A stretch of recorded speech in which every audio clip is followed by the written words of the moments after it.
analysis. And I don't care how stupid I look right now, because today we're going to be talking about Mario. What is there to say? You know, Mario is just the most recognizable character. He has introduced the most innovations and has contributed so much to gaming history. Everyone knows Mario. And today, we're going to take a tour on his whole thing, and we're going to talk about him. We're just going to have a good time. Can't believe we're already up to the last episode of this year. I gotta fix this. There we go. Well, let's have fun with it. Starting with Donkey Kong. This little arcade game was made by a little toy company that could, known as Nintendo. Started in the late 1800s. They made cards called Hanafuda cards. I'm not 100% sure what they really do or are. And created and ended up becoming a toy company in the 20th century. When the idea of video games came, everyone had to get their piece. And later to be Nintendo's golden boy, Shigeru Miyamoto created a game called Donkey Kong, proving to be an arcade classic. Our little protagonist here is named Jumping Man. Not Mario, Jumping Man. Your simple, everyday, average Joe. And that's what Mario was. He was simply an average guy. That's the first and most important part of Mario, is that he is just a man who came to America. He's an Italian immigrant, if you will. He moved to New York, and he got into crazy shenanigans like this here. He had many jobs. He was a carpenter. He would later work in construction. He even got a job being a doctor for a while, and, well, I think that's after, you know what I mean. And all in all, Mario became someone people trusted. The thing is, what made something so unique here is, this is not Mario's game. This is Donkey Kong's game. Which brings me to the next point. The Mario Brothers. Mario, your simple average Joe, just wanted to do what he can in his lifetime. And what he decided to do was to join up with his brother and start a plumbing business. This is where things got to a new level. Mario is now a plumber because, well, to put it simply, it made no sense for a carpenter to be in the sewers, which is the setting of this game. And Jumping Man was also given a name. The reason why Mario got his own game at this point was because when Donkey Kong 3 came out, it wasn't as popular as the other two. And realizing why, there was no Jumping Man. Wholly different protagonists. At that point, Mario deserved his own game. And this was it. Where did Mario get his name, you ask?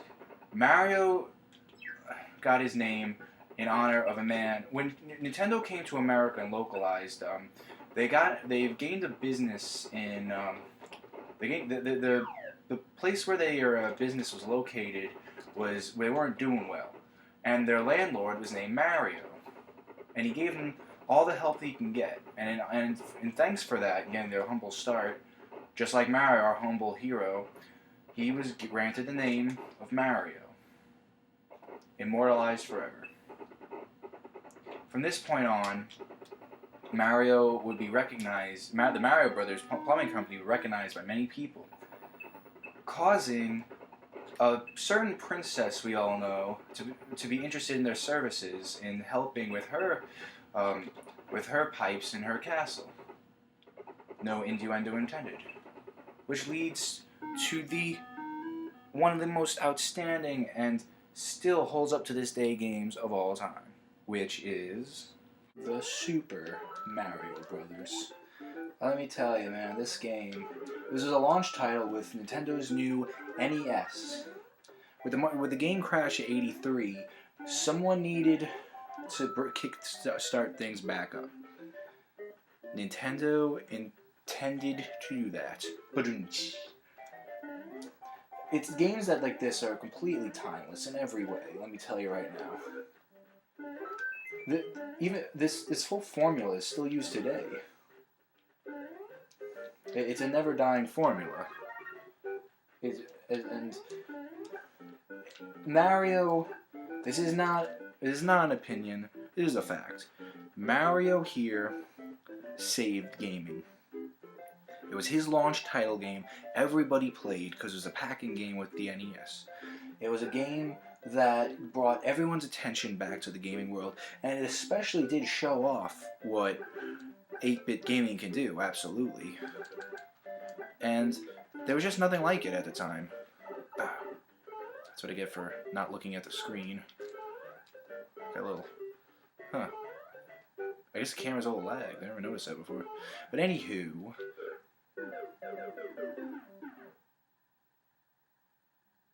Let's move on. I like to think of Super Mario Bros. 2 USA. I'll explain why I called it a moment. I like to think of this as a point of... This ended with a dream, spoiler alert, the Mario USA, and it showed me that Mario had hopes for his new home, the Mushroom Kingdom, being that he moved on to save the princess.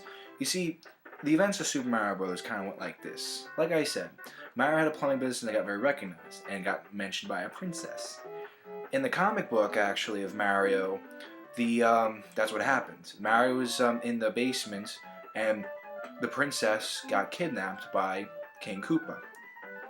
And what happened was, those blocks that help you along the way, all of those are the civilians of the Mushroom Kingdom. All of those tried to help. But you know, that's what happens. Mario was the one there to save the day. I don't like the NES Mario Bros. 2. It was a rushed game for the reasons that the real Mario Bros. 2 was really difficult. I gotta say though, I do have to admit though, this game brought a lot to Mario. I cannot do anything. There we go. It took a different route, definitely. It introduced a lot, like the Power Block, Shy Guys. I'm sorry. I just had to look at the screen. I'm really sorry. So unprofessional of me. And this being a dream, you know, it signifies Mario's hopes for this place, that maybe he can make something of himself, because he is your average Joe. You know, there's nothing much to say. Ooh, I really stink at this game. I would pick the other characters, but I can't play the other characters. The GBA port was really good at this game. They did a really great job of fixing the problems. This game was originally called Doki Doki Panic, and what happened was they reskinned the characters like at Mario. Again, the real Super Mario Bros. 2 was deemed to be too difficult. So they made a compromise, and in all fairness, Doki Doki Panic Miyamoto made for Mario. He wanted to test out these new ideas. But it didn't stick. This is a very iffy game. You know what? Forget this. I'm moving on to 3. Mario Bros. 3 is just the defining game of NES. Every person at NES will agree that Mario Bros. 3 was the best NES game in the library. The thing about Mario 3 is, you're going beyond just one kingdom to save one princess. You are saving multiple kings of many worlds in order to save the princess. This definitely took a new route. This game pushed the NES as far as it could. The memory amount on here is amazing, let me tell you right now. And the control is much better. It had the best soundtrack too, I really feel that. From this point, after Mario 3, it was clear that Mario was just someone outstanding, if you know what I mean. Mario was a person who was still, after all of this, your average Joe. He was just a regular guy wanting to make his way through in the world. He really felt that. After this came the events of Super Mario World. a game where you were in a world now, and Mario was taken farther and farther throughout his span in the Mushroom Kingdom, and it was amazing. You know, it's just something you can't replace. There's something you with Mario here. He came to the point where at the beginning of his handheld gaming adventure, Super Mario Land, he becoming Super Wario Land actually, he became he was given a castle in Super Mario Land 2, where Wario took it, and when you look at Mario's RPG adventures, you'll see he's in a house. You know, that tells me Mario didn't need a castle, and he knew it. He gave it up. You know, that's amazing. He gave up a castle to live in a house with his brother. He didn't feel comfortable being on top of the world. He just wanted to make something out of himself. That's amazing. And you know, when it comes to characters like this, I always say they always teach you something, and they should, you know. And what Mario actually teaches multiple things, really. For one thing, Mario is always someone who's persistent. He's always someone who you can count on. He doesn't do it for anything. He doesn't want anything in return. He just wants to make by in the world. He's someone you can count on. And he perseveres. I mean, look at all these levels. This is just World 1, man, you know? Like, there's 6 and 2 castles. That's a lot. That shows a lot. Alright, so I already explained how, in a past episode, about Mario 64, how innovative it is, how great it was, what it did for gaming. So let's just get right down to what Mario was in this game. Mario made it. He finally got in a place where he wanted to be. He was still the same person. He was still humble. I mean, the man is so humble. I mean, really. At the end of this game, he'll thank you for playing his game. And that's pretty amazing. How many characters have you seen doing that, you know? What made this game so interesting was Mario has a voice. Let me tell you something. This is brilliant voice acting. Grunts and noises, occasional "here we go," and all of Mario's famous catchphrases. Charles Martinet is the voice, and I salute him. I salute the voice directors. Mario just says little things now and then, but ultimately, Mario is about perseverance. Like I said before, he keeps going. But also, if you listen to him throughout the adventure, this is a serious thing, don't you think? The princess is kidnapped of the place he lives, his kingdom. But he still moves on. He still has fun. He reminds the player that this is a game. Have fun. And he's always done that since the beginning. And his voice now recognizes that. He's jumping around, having the best time of his life. Wah woohoo. It's brilliant. Even when in Sunshine, where full voice acting was introduced, Mario still remained our silent protagonist. A man of few words. Thank you so much for playing my game. Let's go. It's just saying, let's get things done. Let's have a good time. And after all that, I'm glad you had a good time. It's just something so magnificent. I've always respected that. Mario will go on to having many adventures in many places. He had in the next game, Super Mario Sunshine, he actually was invited on vacation. In this game even, he was invited to the castle. How many plumbers get invited to a castle to have cake with the princess? That just shows he's been up there. And he's still the same guy. And he shows us, he tells us, he teaches us another lesson here. Let's just have fun. We'll get it done. I have confidence in you, the player. You will help me save the princess. Until then, let's have a good time. Let's just have fun. That's incredible. It's just something about Mario that always just brings you so much closer to the game, and that's it. It's his whole character. A normal, humble guy with humble beginnings. Him and his brother have been through so much, and even today with Super Mario Galaxy, he's so big now. He's traveling across space. I'm pretty interested to see what's coming up next for Mario. How much farther they're going to be. He even traveled dimensions in Super Paper Mario. Mario's been everywhere and then some, and it hasn't changed him. That's just so great. Mario here, I salute you, man. Don't sleep on me, I'm saluting you. Trust me, he's a humble guy. Alright, bad joke time over. Let's get back to this. Mario has so many characteristics like that. All in all, it's just what I've been saying the whole time. He is just so humble, he's so nice. He's a guy you want to be friends with. He's a hero. He is a hero. Heroes don't have to be... Mario shows heroes don't have to be a knight in shining armor. And when you think about it, Mario follows the story of a knight in shining armor.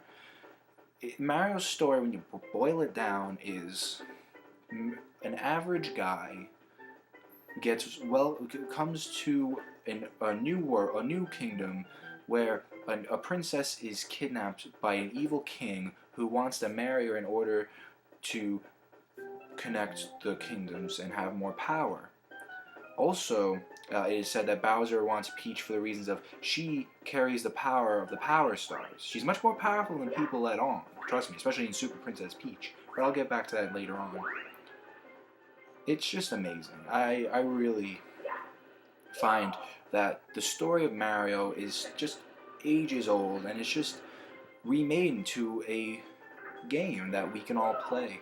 Mario's easy to relate to, because Mario is someone just like us, except he is someone who's made so many dreams come true, and we can too, just like him. You know, he's always having fun.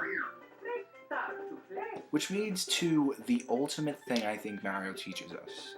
And this is the note I want to leave this season off with. Mario gives us the most important lesson in gaming. In everything.